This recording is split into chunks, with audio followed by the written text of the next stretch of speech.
Hello, friends of the Retina Channel podcast. Welcome to another episode of this series. This episode is slightly different than our regular format in a way that is not a journal club. As you may know, once in a while I record an episode during a meeting, and this episode is one of those.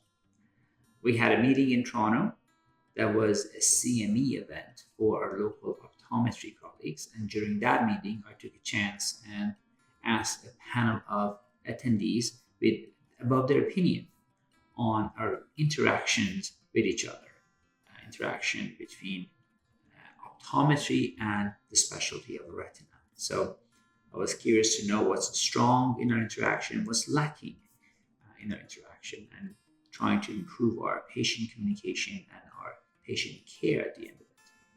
So the focus is really about the interaction and the communication between optometry and retina as a specialty. And there was some back and forth questions and answers, and I found that was educational for me as a retina specialist. And I hope you also find it helpful, whether you're an optometrist, retina specialist, general ophthalmologist, or a student in any of these fields. Our panelists in the order of speaking and from the right of the screen were Dr. George Papadakis, Dr. Brian Feinstein, Dr. Lena Moiseiykina, and Dr. Nagar Sohbati. Well, here's the panel discussion. I hope you enjoy it. I want to thank these nice panelists who accepted my invitation and to come to talk to all of us. So, Dr. Brian Feinstein, we have worked with for a long time, and he has Feinstein Eye Clinic in the Richmond area. We share many patients, and fun facts about him is that he owns a Harley Davidson. And he enjoys riding it up the cottage country. And then Dr. Lena Moiseiykina, again, I've worked for a long time, and I think her and she and I graduated at the same time. And we started working in Toronto around 2013, 2014. And she works in the Midtown Eye Care now.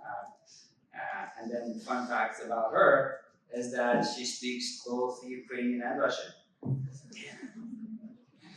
And Dr. Papadakis also worked for a long time. I think you actually used to work at TRI for a short time.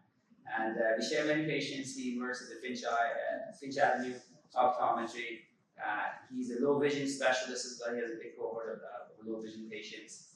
And fun facts about him is that he likes woodwork.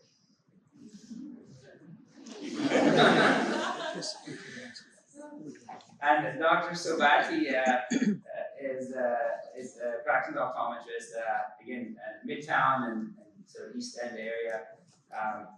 And then, so we again share many patients. She finished her residency 2020 or so back in Toronto.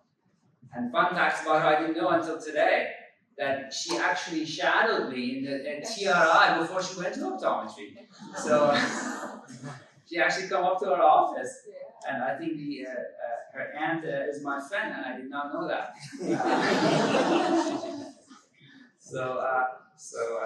Pleasure to have you all for you on board.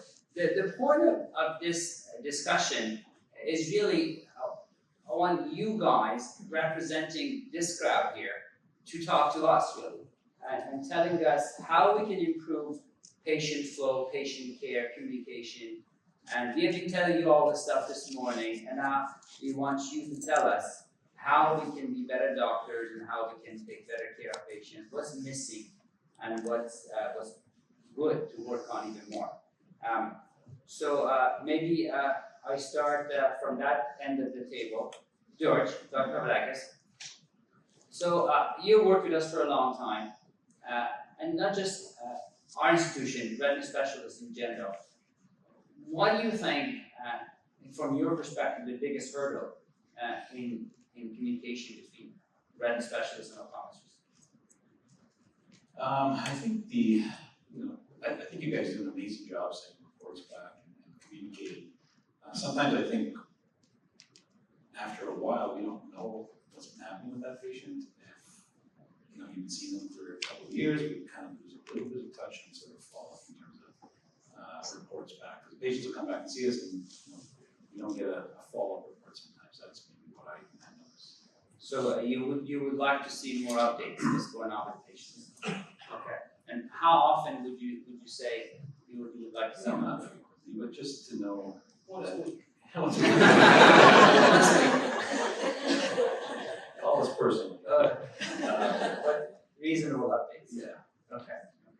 I'm not sure if you guys. How about you, Dr. Feinstein? Well, first disclosure, I'm still a Toronto Maple Leaf hockey fan. Oh, okay. Sorry about that. Thank you for inviting us here. Great job, as you were last year. A fantastic presentation. So on behalf of my colleagues, thanks for the presentation. Thank you.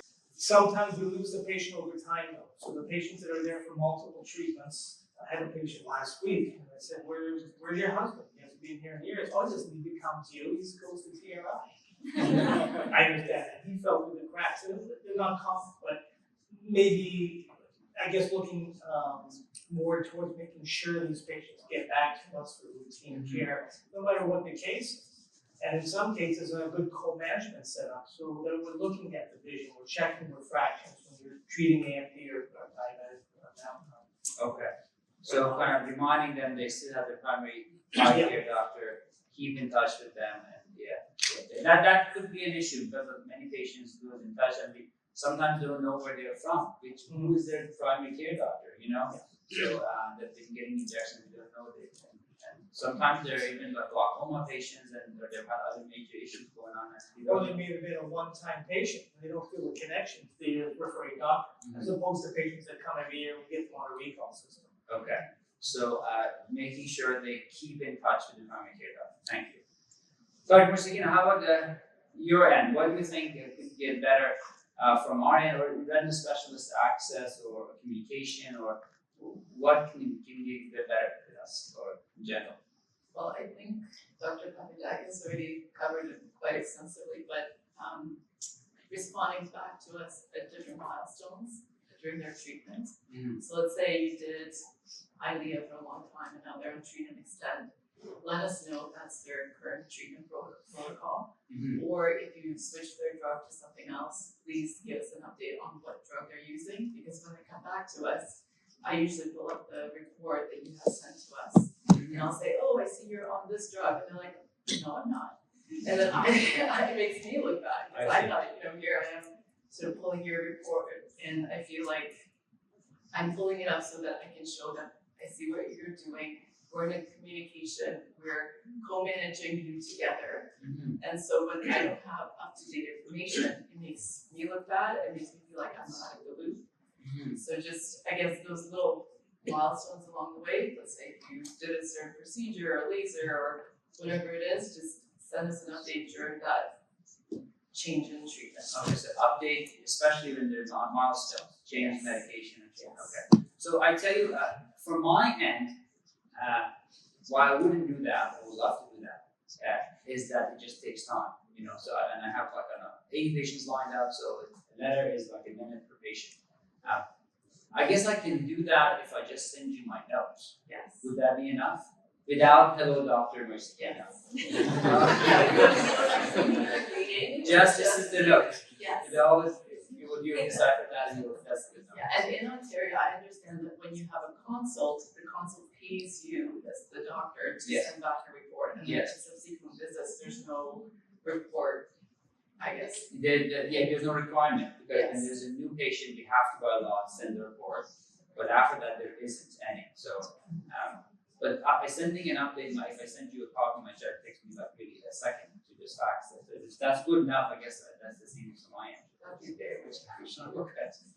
Okay, Dr. Sohbati, in your 4 years of practice as an optometrist, what's the biggest hurdle you have found dealing with a retina specialist like me or our institution, TRI, or even downtown? Well, overall, you guys do a great job. But the panelists have added a lot of new things. But just to add on top of that, and the referral processes, sometimes when we make a referral, we like to be kind of in the loop as to what the status of the referral is. And there's certain institutions and hospitals where when we make a referral, we have to go through a portal. So we upload a referral note, and then that gets updated. It is being triaged, or the patient's been booked, or they've been seen, and the report kind of goes in there too. So we kind of get like a time update on everything, so we don't have to necessarily call the office and say, has the patient been seen, or have you received the report? Because sometimes they get fax and we're like, we never heard back, did they receive it, did they not? So a portal system like that eliminates those extra phone calls to the office, clears up some of the phone lines maybe, and keeps both offices in loop. You know, it's been there, it's there, so we know they've received it and we get updates on it. So that's just like a little. Just maybe one step for our management. Yes, We Jen. are working on a letter to send back to you, so we're not gonna be booking them right away.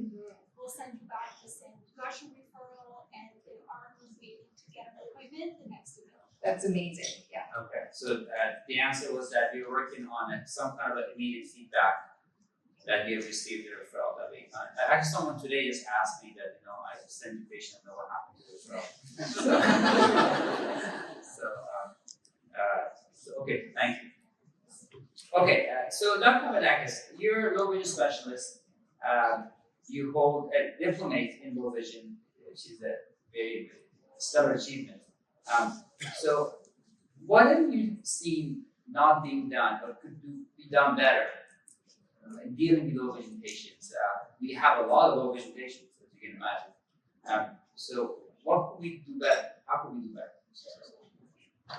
Well, first thing, I think everybody thinks low vision is like legal blindness 2200, and it's not. I mean, at least for myself, I want to be seeing these patients early, more like 2040, 2050, preparing them for what, when they're able to handle lower power devices or visual aids. The other thing that is of concern a lot of times is, I think, contrast sensitivity. I don't know if a lot of us measure that or take that into consideration. But a patient with poor contrast may have 20/20 vision, 20/40, 20/30, and they're complaining. And you're seeing them, or we're especially seeing them, they're not seeing too much change on OCT. But at the same time, contrast sensitivity can predict vision loss sometimes months to years ahead of actual vision loss. So you gotta take that into consideration. I see a lot of patients with reduced contrast who are complaining, and you may want to consider treating earlier if you're considering treating if they've had that sort of reduction. So yeah, that would be, and so just patients sometimes getting late. You're getting those patients late. Getting them late. I'm starting to see them early now, or we're starting to see them. But I think a lot of them end up seeing us indirectly, and they'll come in and say, "Why didn't my specialist tell me about this service?" Okay. And so low vision, I have no training in low vision.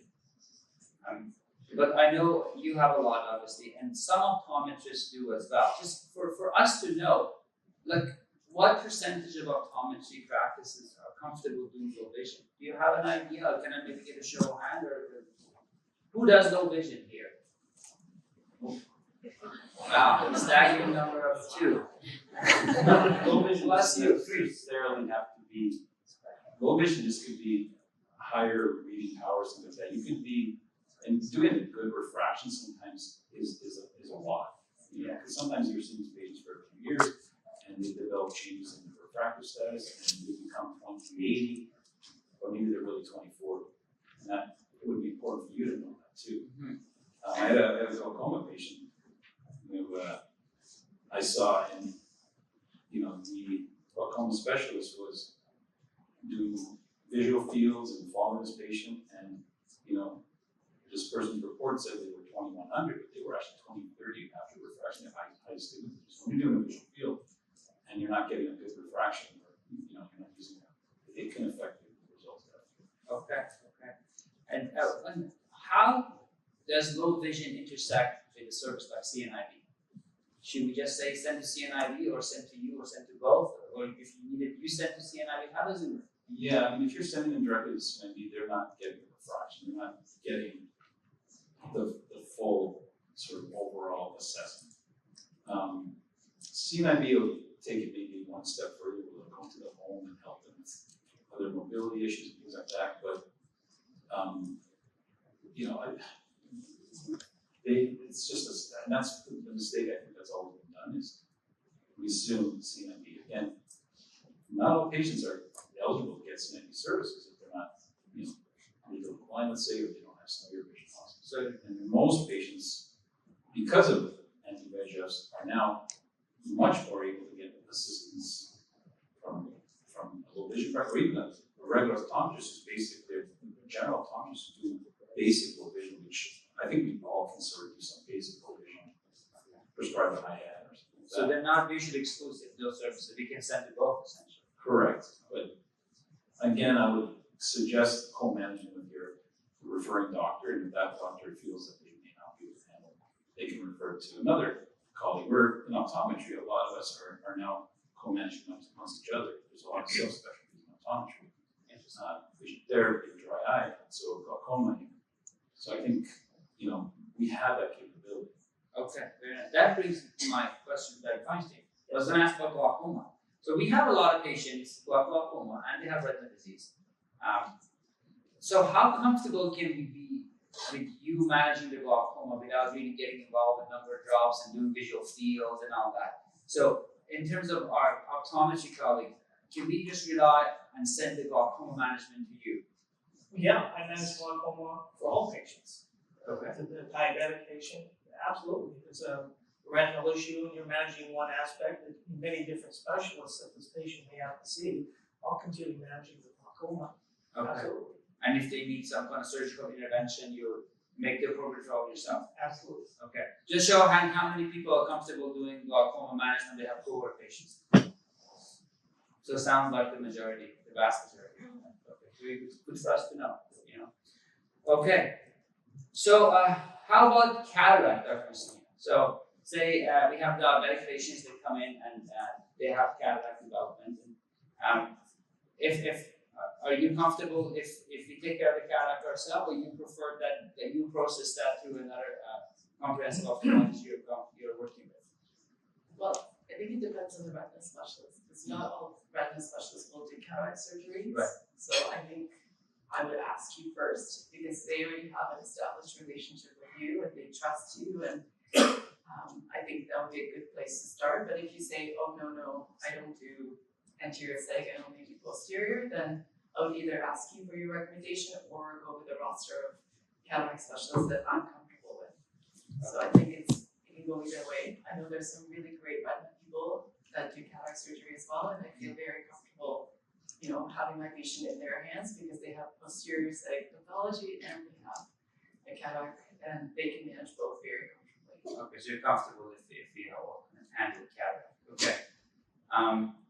All right. So maybe the last question I start with you, Nagar. What would you suggest to us to do as an institution to do better? What's our take-home message from this discussion? And then I'll ask one each of you the same question.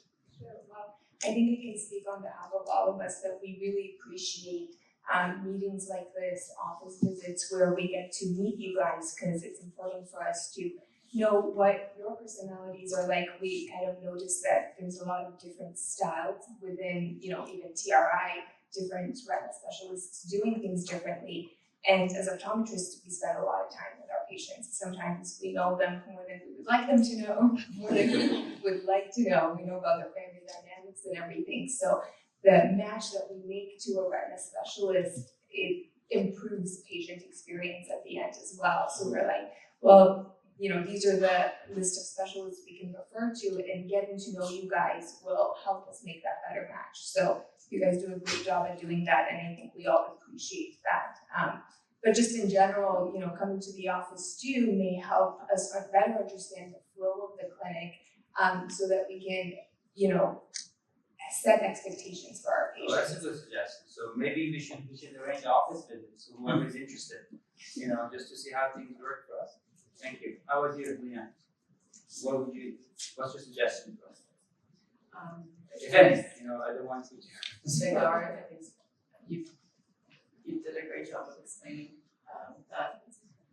I do think that just getting to know the doctors and having that personal sort of collaborative approach, like when you see a patient, you say, oh, you see Dr. Moiseiykina for your routine care, that gives a lot of confidence in the patient, that they feel like, oh, they know my optometrist.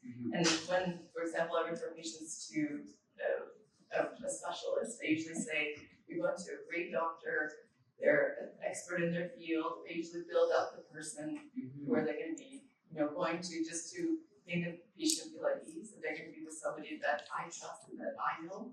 And again, I think early in my career, I feel like I didn't make enough connections with those specialists, and now I truly see the importance of meeting the ophthalmologists that are seeing my patients, and then we have that personal connection, because ultimately, we're just a big collaborative sort of co-management group, and we want to work together to really lift each other up and have a positive working relationship, because that really benefits our patients in the long run. I get that. I think I know what you're saying, because sometimes when I get a referral from someone I know, and when I see the patient, they act as if they already know me. We have the rapport already established, and that makes a big difference, So you're suggesting we do the same essentially. So, just reintroduce them back with supportive words, and okay, thank you. That's very good. How would you do that, Feinstein? What recommendation, suggestion do you have? I tend to hold on to patients and try to manage their retinal conditions when they're mild to moderate. At some point, I question when to pull the trigger, do the referral. So I'm wondering if there might be a more efficient system of phoning you after sending images, perhaps, and the information, and a phone call. Just to decide, is it worth sending the patient their time? Your over referrals many times is not necessary. And getting your advice before sending the patients that are question marks. It's like a little informal consult, something like, is this worthwhile sending or not? Yeah. Rather than just refer and over refer. So you're not getting 15,000 a day, whatever you're getting. Okay, I just think, okay, no, you get a lot, I do that sometimes. I can only speak for me. I do that sometimes with some people who I know, and the optometrist or the ophthalmologist just sends me an email with an image. What do you think? I should hold on to this, or should I refer? So you can always, for me, you can always send email wise for sure. I'm not sure if it's like, if you get like 10 emails a day all of a sudden, then it becomes it's always a bit difficult. But I've only gotten that occasionally, and it's always a pleasure to respond, because you feel you're building the connection with that. It's the borderline cases. Yeah, for sure. No, I think you want to say something? Or even just having like a triage line where you can call in and you have somebody, like an ophthalmologist who's available that day. You can either talk to them on the phone or send them an email. There's just a quick triage, like to figure out, is this something, is this nothing? Just have somebody kind of on call. Like a quick referral, Yes, like a quick little consult, mini consult, where you can just send some images and be like, hey, do you think this is something that needs to be seen, or can I just continue monitoring on my end? I don't know if that's possible. It's very hard. I know we do when someone marks something as urgent or has an RD on it or an HST on it, we get to it the same day. I'm not sure how practical it is too. We were looking to it, So you want a quicker triaging thing. Yeah. Or just to like even talk to and just see if you think this is worth, even your chair time, or if it's just like, oh, that's fine, you can just monitor this on your own. Having that little bit of reassurance, I think that would really take out some of the non-urgent referrals. Maybe that would lower our load of $1,500 a month. Yeah. How about you, George? Anything to add? I concur, but having worked at the clinic over there, and I think I want to know how you can get those reports out, so I can learn, because I don't even imagine how difficult it must be to get the reports. So a lot of times when we're saying about sending follow-up reports, it's because the patients ask us, and sometimes what I'll say is, oh, I didn't get any, but don't worry, I know you're in good hands and everything's been taken care of, and if I need, I can get that information if I want. So it's sort of back you guys up, and that's in turn, how it would be nice to have that. So what I'm learning from all four of you is that you spend a lot of time with patients, and you want us to support you in that with information, essentially, with updates going on, so you can give them the accurate information. With cataract patients, they'll call us and say, I just saw the surgeon, I want you to tell me what to do. I mean, it just happens. Do you guys get that? And it's like, they're calling us, and we don't even know what the discussion was. So maybe we should build more of an integrated update system. We are actually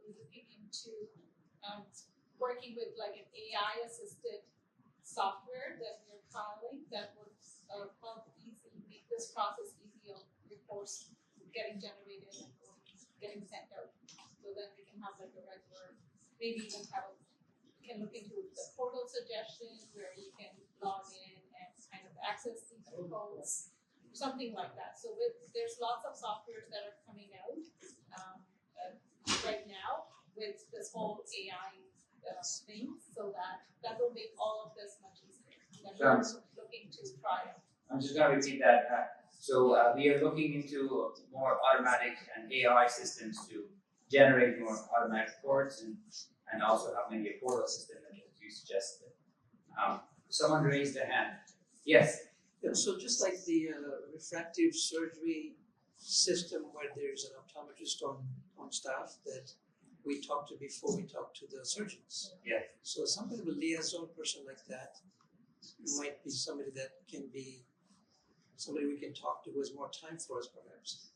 And then they can talk to you, and that way we can save your time and get our question answered as well. So it sounds like similar refractive surgery liaison or a connector person you're suggesting.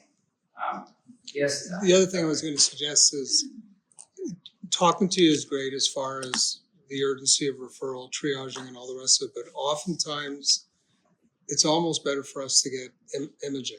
So if you have imaging in your office and that imaging can be forwarded to us, yeah, I'm not saying immediate, I'm not saying within 30 minutes or whatever it is, but I think there's a much more reasonable chance that we can, and oftentimes we'll say we just can't tell from the imaging, we need to see the patient.